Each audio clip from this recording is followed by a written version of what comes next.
IRCC, MIFI, les étudiants piégés. Les étudiants internationaux, notamment algériens, commencent à se mobiliser face aux nouvelles lois et aux nouveaux dispositifs du service d'immigration canadienne et le ministère de l'immigration québécois.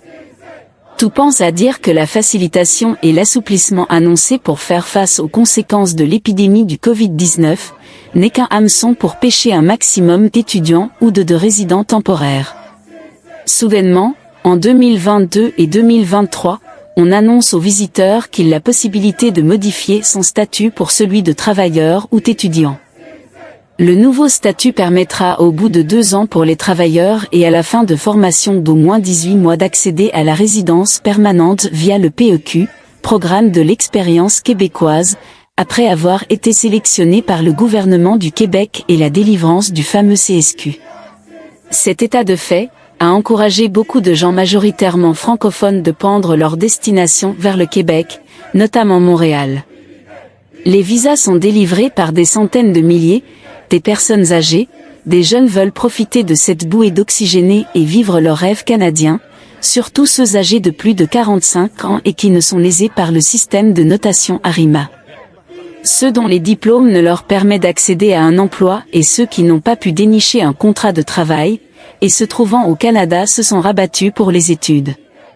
Une formation DEP pour la plupart et après 18 mois, ils obtiendront leur diplôme, ils postuleront pour un permis de travail post-diplôme, ils demanderont après leur CSQ avant de déposer enfin leur demande de résidence permanente. Mais depuis septembre 2023, l'IRCC et le MIFI commencent à compliquer les choses dont on peut citer. Suppression de l'obtention du permis de travail post-diplôme, PTPD, pour les étudiants issus des établissements privés non subventionnés. Limitation de la durée du PTPD à 18 mois maximum pour les diplômés DEP. Refus de délivrance du CAC pour les étudiants désireux changer de niveau de scolarité. Augmentation de frais de scolarité. Imposition d'une nouvelle mention sur le CAC après la décision de l'IRCC d'imposer les LAP pour les étudiants hors Québec.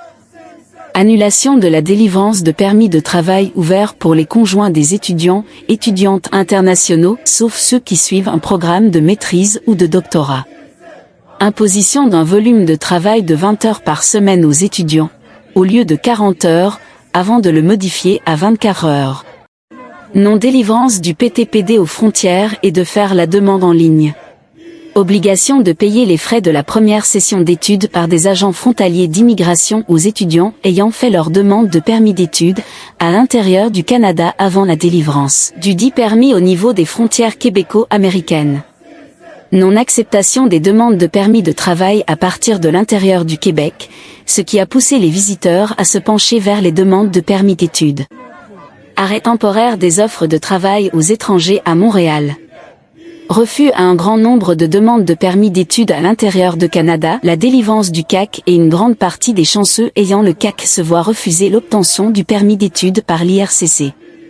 Gel de la délivrance du CSQ, dans le cadre du programme PEQ volet étudiant à partir du 31 octobre 2024 jusqu'au 30 juin 2025. Obligation d'un test de connaissance de la langue française pour les nouveaux diplômés. Limitation des domaines d'études pour l'offre d'un PTPD. Exigence de présentation d'un nouveau permis d'études pour tout étudiant désirant changer son établissement. Le Canada et le Québec, après avoir ouvert les bras et facilité l'accès à des milliers de personnes venues, dans le but d'améliorer leur vie, se voient piégés par des mesures de plus en plus décourageantes.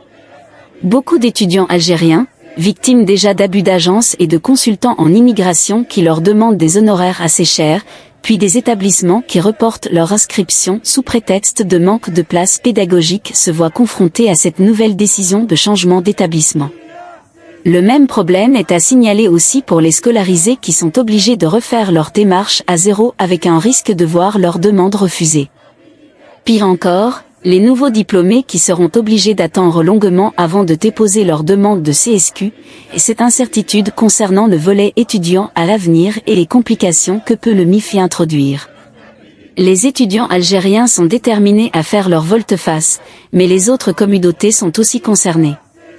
Un comité ou un collectif représentant toutes les communautés est nécessaire pour unifier les rangs et faire pression pour revoir cette politique envers les étudiants internationaux. Sinon, à mon avis, l'IRCC a pu piéger les gens qui ont changé leur statut de visiteur à étudiant en leur proposant des opportunités de devenir résidents permanents puis en les privant de tous les avantages qu'il avait avant septembre 2023. Et c'est comme ça que des milliers d'étudiants risquent de se voir refuser leur CSQ à l'avenir s'ils ne sont pas dans un programme ou un établissement éligible à un PTPD car ils ne pourront justifier leur situation salariale pour le MIFI. Des étudiants et étudiantes qui ne pourront plus procurer un permis de travail au conjoint. Des diplômés d'EP qui ne bénéficieront plus de 3 ans de PTPD.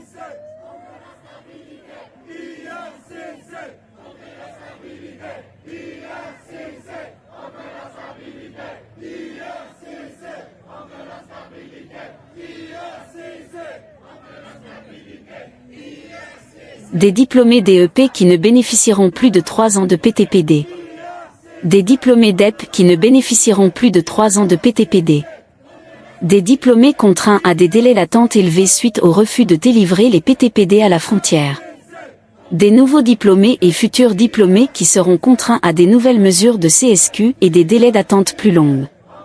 Des étudiants qui seront obligés de faire une nouvelle demande de permis d'études pour changer l'établissement. On a encouragé les gens à changer de statut et après on leur a imposé une panoplie de mesures et de lois pour les mettre en doute, vivre en stress, de leur pourrir simplement la vie.